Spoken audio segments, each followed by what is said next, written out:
Now available in paperback and Kindle Unlimited. Isis, All That Glitters. The goddess next door takes on a bikini-clad bank robber in this action-packed all-new Isis series adventure. Get Isis, All That Glitters in paperback and Kindle Unlimited today. Before I go out here and hire a comic artist to design a cover for something like an Isis, E-Steam, or John Haynes series book, or a comic like the upcoming John Haynes at Death's Door, I'm looking for certain elements in their work. So when I go to look at the portfolio or the comics that an artist has produced, I'm looking for certain elements in their work to see if it would be a good fit for my characters and a good fit for the story that I'm presenting. Now, the first thing I look for when I'm looking for an artist to hire is I'm looking for their work to be extremely clear. Now, I'm looking for clarity in their work as related to the way they lay out the page, because I want the story to be clear to my readers. I want it where the reader can easily identify the characters and the action going on from panel to panel. That is something that is a essential thing for me, because as a guy who is creating an indie character who is brand new, I want those characters to be easily identifiable to the reader, and I want the reader to go out here and be able to easily follow it from panel to panel. Because when you're out here and you're an independent publisher, you want to go out here and build word of mouth, and one of the ways you build word of mouth is by making it where the character is easily identifiable and easy for the reader to quickly find.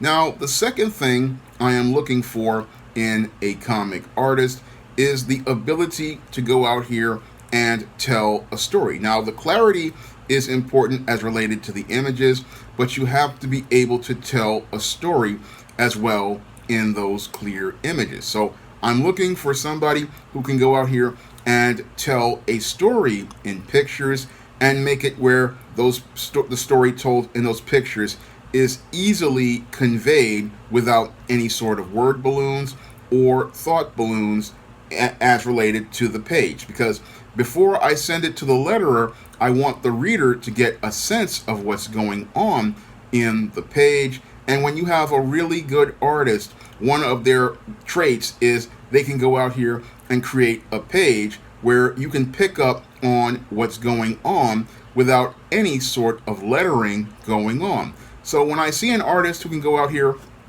and tell a story without any sort of lettering going on and just with the pictures, that's something that I consider to be somebody I want to work with. That's somebody who I definitely would want to hire, because that sort of ability to tell a story without any sort of word balloons or lettering before the process, that's going to make the comic easier for the reader to read, and it's going to make it just that faster for them to access, because comics are sold in the first 3 pages, and if your first 3 pages do a great job of telling a story, then that comic is basically on its way to being sold. So that's one of the other elements I really look for in a comic, in addition to clear art, is that ability to tell a great story.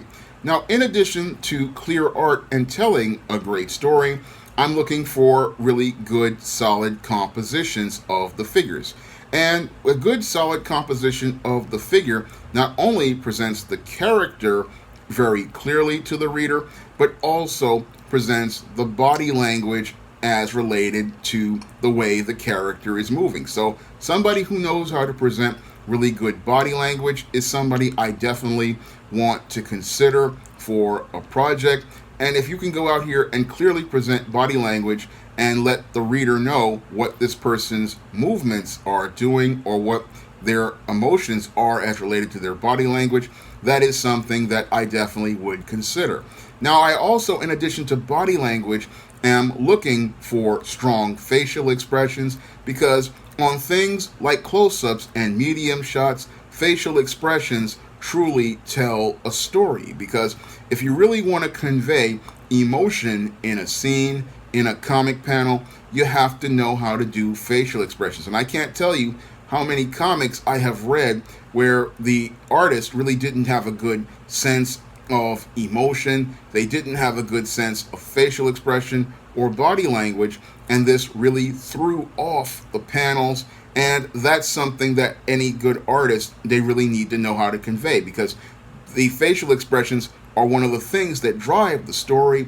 Because in a comic, you, again, it's a visual medium, and you need to know how to convey emotions, because that's what's going to drive the story, and it's an essential element of storytelling. Now, in addition to clear art, good composition, body language, facial expressions, and just good storytelling, I'm also looking for a good sense of detail, because a good sense of detail really brings out the pictures and really brings the story to life. So that's another element I'm really looking for in a comic artist, is that ability to bring detail to the page, because the more detail you bring to the page, the more the reader is drawn in.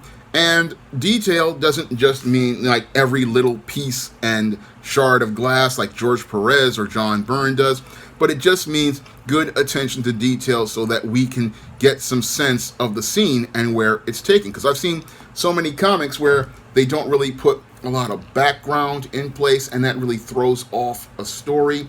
And backgrounds are very essential to some panels. So that's another thing I'm looking for, is detail. And that's something, again, that really I'm looking for when I'm looking at a page. Now, all of these are elements I'm looking for in a comic page. And when I see a lot of these elements coming together, this is where I start to look at the artist's work, and I start to think about imagining what my characters would look like in their story. And another thing I look for is mood and tone, because mood and tone is very important. Because if I'm doing a type of dark type story, horror type story like I do with John Haynes stories, I want to get a little bit of a dark mood as related to the story. And I'm looking for an artist who can do the dark mood. Whereas with Isis or Eaststeam, I'm looking for a bit more of an animated type style sometimes. And that's why I picked Bill Walko, because I like his animated style.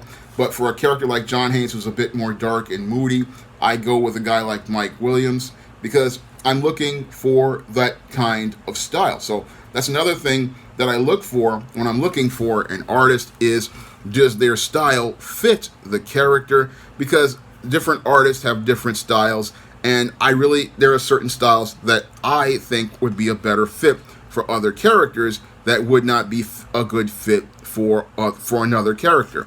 Now, I'm always looking for these types of elements when I'm looking at an artist's page, and I'm always looking to see if there's an artist who's a good fit. So these are elements that I'm looking for when I'm going to hire a comic artist to do a cover, or I'm looking for somebody to do a comic project like John Haynes at Death's Door, or any other project. If I could ever get the financing for it, I am looking for these kinds of elements when I'm looking at a page. Because when I go out here and I look at an artist's work, I go through some of their online portfolios, or I even go, if they've done comics, I go out here and I look at their comics. I'm looking through their work on their page, and I'm looking for certain qualities and elements in that page. So when I go out here and I look at comics, I look for these basic elements, which is clarity of art, where the art is very clear and you can see the figures clearly. I'm looking for good storytelling as related to the way the action is going on. I'm looking at the composition of the figures, and do they have good body language. I'm also looking at good facial expressions, and I'm looking for detail. These are core elements that I look for when I go out here and am looking for an artist. And these are the things that really can make or break a good comic, because you can have a really great script, but if the art is not up to par in a comic, then that comic is not going to be able to really reach the reader, and it's not going to be able to sell the reader on buying the book, because that's why you have to be very careful about who you hire to do your project, because if you hire the wrong artist to go out here and they don't really have a good sense of the characters, a good sense of the story, and a good passion for the project, they can really throw a project completely off. Now, in addition to looking for these elements, I'm also looking for other things like communication, and I'm also looking for people who can go out here and stay on model, because sometimes you will get an artist, they want to go out here and change things as related to your characters. But as I see it, if I'm paying you to do the story, then you have to stay on model. Now, minor aesthetic tweaks I don't mind here and there, but you have to stay on model, because some people, they want to come in here and try to talk about changing the characters and changing the design, and that's something that I see is extremely unprofessional. When you're working on somebody else's project, you need to respect their design, you need to respect the aesthetics, and you need to respect the work that's being offered, because again, this is the customer paying you. So that's another thing that I'm looking for, is that professionalism, to respect the models and figure designs, and really, because you're going to get a chance to do it through your interpretation, but you cannot go out here and change somebody else's design to fit whatever you want and change everything. Like if a guy's wearing a suit, you cannot change it into a superhero costume. That's something that I'm also looking for, because I look for these core elements when I'm looking for an artist, and I look for these types of qualities, because when I see these type of qualities, it looks like somebody I would want to work with, or somebody I would want to hire. So as a publisher, I look for certain things when I look at a comic page, and there are certain elements, again, you have to study when you're looking at a comic page, because again, hiring the wrong person can really derail a project, whether it be a published project or a project for a crowdfunding project. You could wind up losing dollars, all because you went out here and hired the wrong artist. But this is my whole process for looking for an artist. You may have a completely different one, but when I look for an artist to work on an SJS Direct project, I look for these elements before I go out here and ask for a page rate, because when I go out here and look at an artist, I'm making an investment in the imprint, and I'm looking to go out here and create a quality product that I can go out here and sell to readers for years to come. Now, if you want to check out my first comic that I did with Bill Walko, E-Steam No Good Deed, you can find that comic on Amazon.com's Kindle for 99 cents. And if you want to see me make more videos about comics, or help out on the upcoming John Haynes at Death's Door comic, you can donate to the Patreon, the PayPal, or the Cash App by clicking the link in the description box. That's all I have to say for this video. You can comment, rate, and subscribe. Now available in paperback and e-readers, Isis, Revenge of the Cyber Goddess. The goddess next door takes on the threat of a deadly digital diva driven to destroy the world in this action-packed, all-new Isis series adventure. Get Isis, Revenge of the Cyber Goddess, featuring a bonus 10-up and the other 2 books in the Cyber Goddess saga at online bookstores everywhere today.